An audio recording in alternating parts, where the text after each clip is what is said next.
take some questions. I hope I've said some things that are a little bit provocative. I hope I've said some things that maybe, you know, hopefully didn't give you too much indigestion. But as a community, this is the group that I worked with before I was governor, since I've been governor, and now as senator, and I look forward to continuing to work with this. Yes, ma'am. Is it because Congress is going to change the law and take the can down the road again, or are you going to come up with? Well, let me put it like this. I would, even though this will hurt Virginia, I am opposed to any kind of kicking the can down the road any further. And I think any elected official that says, well, let's just get rid of these, you know, these consequences are too harsh, are pandering, and one more act of irresponsibility. So that means we got to get our stuff together and grapple with it. I'm still hopeful that, you know, whether Sips and Bowls or something better, that we can frame this. I've got to go back up to Washington this afternoon. I'm sitting down with some of my Republican colleagues to kind of reset the frame, because some of the baselines, you know, you're trying to build this budget deficit reduction plan at the same time that the markets and all the underlying assumptions are changing. So it's a little bit difficult. But I do think, you know, we could get a plan out there by mid-February that if we get it out, I think we can force a vote. If we force a vote, then it's going to, you know, as long as it's bipartisan, I think it's going to be, you know, a question of people being able to say who you're really for. You know, if there was ever a time to check your Democrat-Republican hat and put the country first, it ought to be around this issue. Now, conventional political wisdom, let me just finish with this comment, but conventional political wisdom is, oh no, you know, Congress will punt and everything will happen until after the elections. But anybody that thinks that, you know, a change in power in either house or even the presidency is going to dramatically change anything, doesn't know the rules. There's still going to be enough Democrats to filibuster, or if the Democrats take back over, there's still going to be enough Republicans to filibuster. And one of my Republican colleagues said at a dinner with me the other night, we are trying, I'm doing these regular dinners with groups of 20 senators at a time, equal number of D's and R's, to try to, you know, get past all of the shrillness. But he said, you know, whether President Obama is reelected or a Republican president is elected, the last thing we want to do to the next president in early 2013 is make the first responsibility of that next president to have to raise the debt ceiling $3 trillion. Because whoever that next president is, if that's their first order out of the box, they will be crippled immediately. So, you know, one of the things I would ask you, and I say this more with straight business groups, you guys are more techies, but the business community in this debate has been eerily silent. They have not been weighing in at the level that I believe they should. They have not been demanding this, and, you know, and one of the problems has been, you know, at least on the revenue side, we're talking about lowering rates but cutting out a lot of tax expenditures. And I get a lot of CEOs on board until then their government relations person says, you can't really do that, that might piss off Chairman X or Chairman Y. We've got to get past that. Senator Thomas. I know who you are. Or maybe some other people. Two questions, but they're related. First, would you tell us the status of the SBIR, the authorization? The second question is, applaud your efforts to put legislation in a process to take research to commercialization. But you said that was going to be for university research. I'd also encourage you and the Senate to look at taking SBIR results and include in that eligible. Great question. And let me, since this is my bill, I can change it anyway. You know, so I'm open for business on both university consortiums on SBIR. In terms of, and Mark Brunner helped me on this one. In terms of SBIR, it is kind of caught up in this end of the year mishmash. Which, by the way, just as, again, editorial comment, is it really a rational way to run the largest enterprise in the world, the federal government, on 3-month extensions? You know, just as an aside.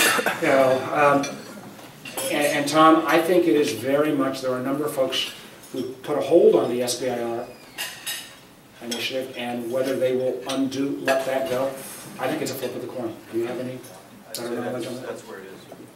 Whether it gets included or not. There's a, you know, one of the things we ought to, you know, just needs to be done is, we have a whole series of policies. And the reasoning for this is the referee on congressional budget battles is a group called the Congressional Budget Office. And what they do is they take every policy and they score it based upon its budget implications. Again, some of you know, but this is a pretty kind of dark arts kind of magic. And what the Congress does in an effort to try to avoid the real consequences of its actions, we have a whole lot of initiatives, like SBIR, like R&D tax credit, a host of others, clean energy tax credits, a host of others, as well as things like the doc fix, which is the Medicare reimbursement rate, and the AMT patch, so a certain amount of Americans don't get hit with the AMT, that Congress basically does almost every year, but they do them on a one-year basis, so it doesn't look like the deficit is as big as it really is. And this is one of the challenges about this deficit. We ought to clean all that stuff out and just lay out the truth on these things. If we want to make these investments, we ought to make them, but we ought to then factor them in on a 10-year basis and not try to perpetrate this fiction of these kind of one-year initiative approaches. So SBIR at this point is all caught up in this, into this cycle stuff, and it's not the right way to do business. Come on, let's get its holidays. Let's get a little more upbeat. You know, other questions, comments, suggestions, criticism. Come on. Open season. Did you see Justin Bieber last night at the White House? No, I was here in Hampton Roads, you know, spending time with friends and also colleagues. Mark Bruner was with me yesterday. You may have seen something in the pilot today on the TV channels, but also jerking the chain of the Navy and this housing group, who some of these military families who've got their husbands deployed. It really is a travesty what's happened to some of these families. We're trying to get that fixed. This is just unacceptable. So yeah, here you bring up, you give me a softball like that, and I bring it back down. Thanks for the softball, though. Please. Senator Warner, as a community, and I would say for everybody here, we are very interested in being able to support you and what you're doing. What can we do to raise awareness or to support you at the House? Well, let me give you a couple of very specific suggestions. First of all, on the deficit, and then on Hampton Roads technology layout. One is, and this first one's going to sound a little glib,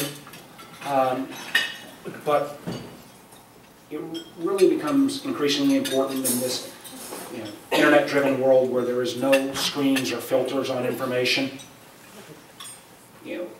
When you're out, as you go into the holiday season, and you go to holiday parties, when you hear somebody say something just plain stupid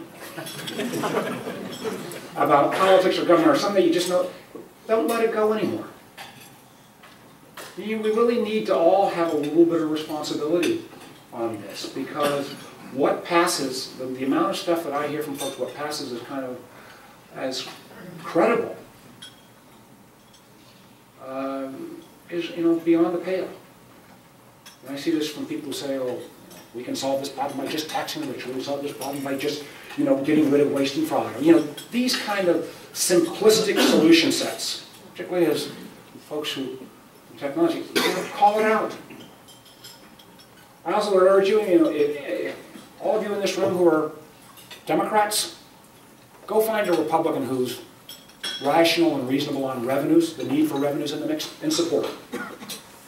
All of you who are Republicans, go find a Democrat that's rational and reasonable on the needs to change some of our entitlement programs and support them. Unless we get out of our own individual kind of foxholes as well, you're not going to have your elected officials show the courage that they need, because mostly what they hear from are folks on the extreme.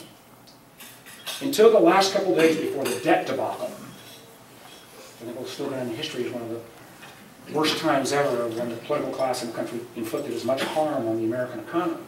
But until the last 8 or 9 days, 95% of all the calls, emails, texts, and everything else we got was either, don't raise my taxes or don't touch my Social Security and Medicare. we can't play to the lowest common denominator anymore. And then, you know, finally, I would say, you know, here in the region, these notions, whether it's an angel network, whether it's a, you know, the right vision for NASA Langley in terms of the overall mix around aviation, whether it's the modeling and simulation stuff, you know, I've made a lot of offers over the last year to try to help hold my feet to the fire. But you guys got to produce some product. I particularly feel in the modeling and simulation area. This is an asset we will lose. And it just makes my heart sick, because Florida and Texas is coming after it big time. And shame on all of us if they allow that to happen. Others? Senators, can you make some comments about the need for collaboration both inside Hampton Roads between our industry, our university, and our labs, as well as not only reaching into other parts of Virginia where we do have other universities like Tech and UVA, but also nationally the need for partnership in order to get us out of some of this mess that we're in? Thank you, Karen, for that softball. No,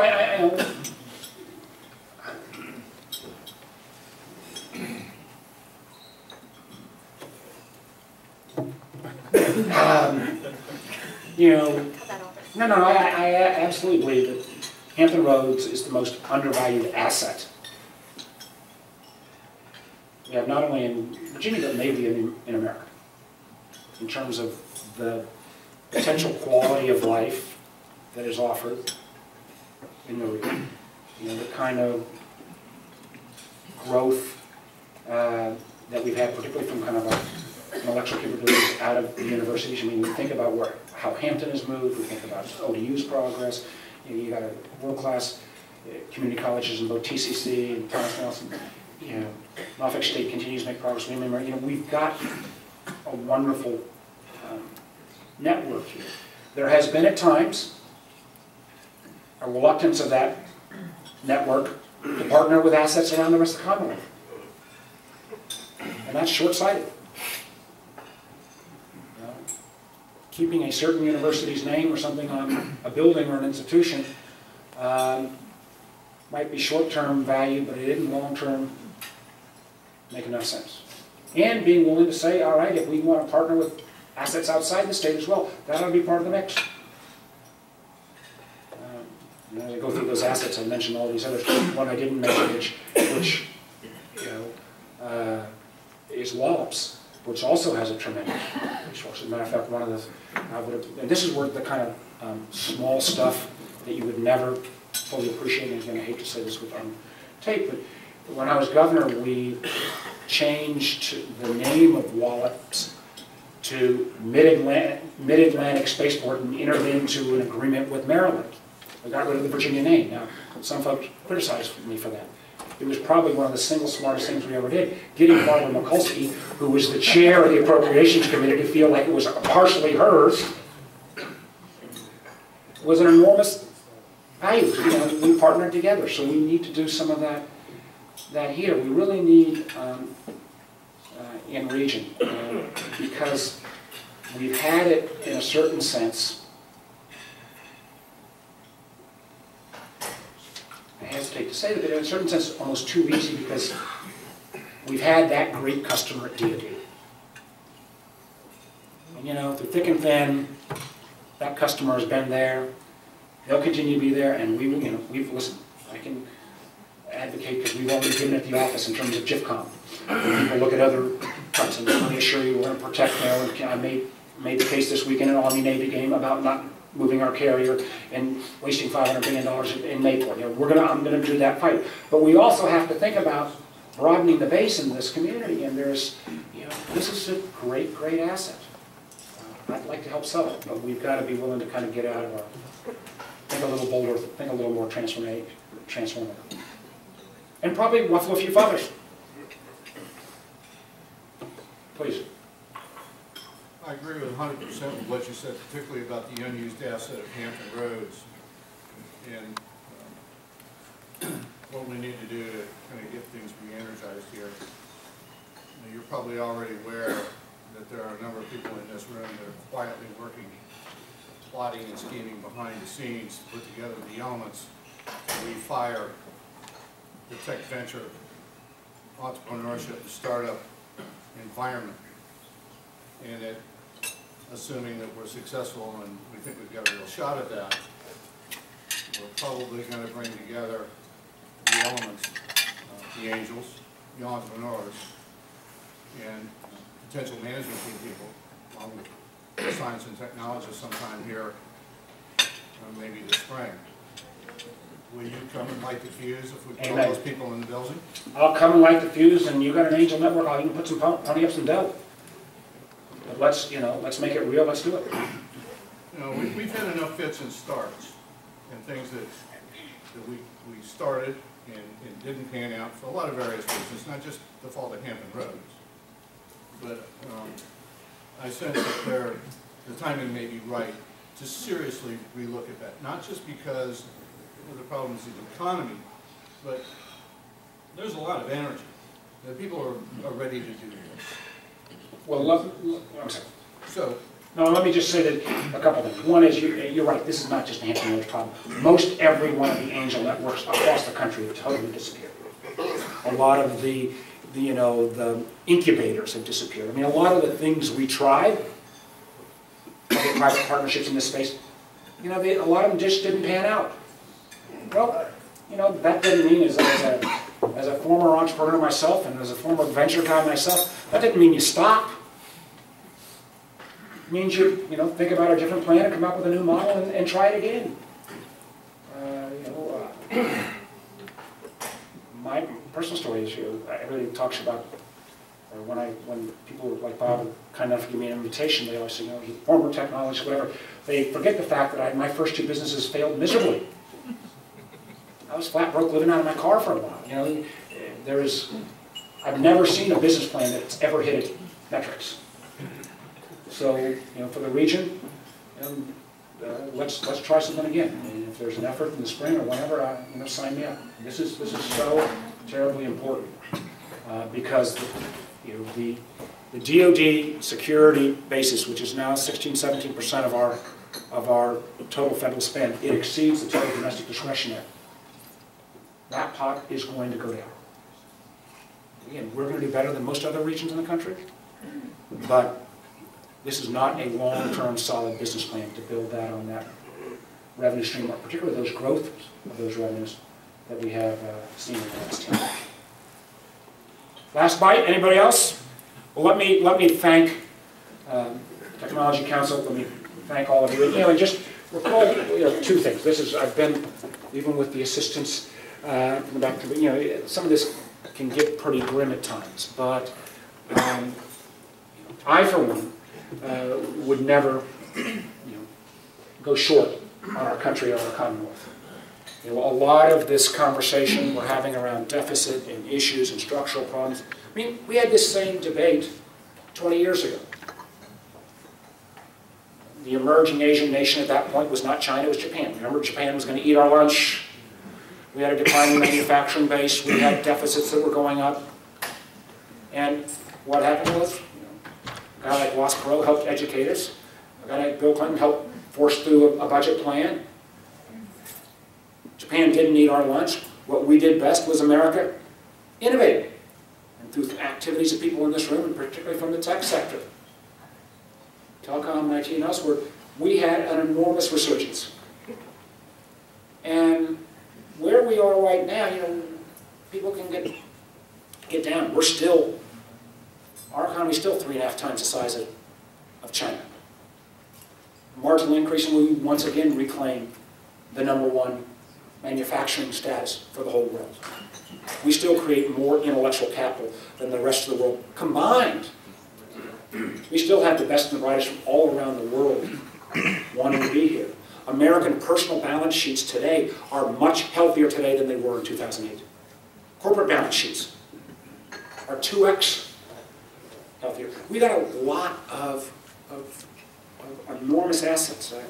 I've been hosting these dinners at my house up in Northern Virginia with congressmen, senators, business leaders, and a woman who is the CEO of Pepsi, Vera Nuri, was at one of the dinners, and she stood up, and it's only a kind of immigrant can speak to her. She said, She had come to this country, like so many others, to fulfill her dream. She said, one of the things about America is Americans always had swagger. Sometimes that might border on obnoxious. But she said, you know, America just needs to get its swagger back. We still have the best asset base of any entity in the world. And what you need to do is, we're not going to fix it all the elected official basis. You're going to have to be part of the solution. But you've got to at least demand that we do the bare minimum. And the bare minimum is not continue to drive this country off the economic cliff in terms of our fiscal processes. So I look forward to continuing this partnership. I appreciate the friendship that I've had with so many of you over the last 2 decades. I am willing to repony up, put my money where my mouth is as well, and maybe some I can get from the feds as well. But let's take these wonderful assets we've got here at Hampton Roads and Virginia and make sure that we lead once again. Thank you all very much. Have a happy time.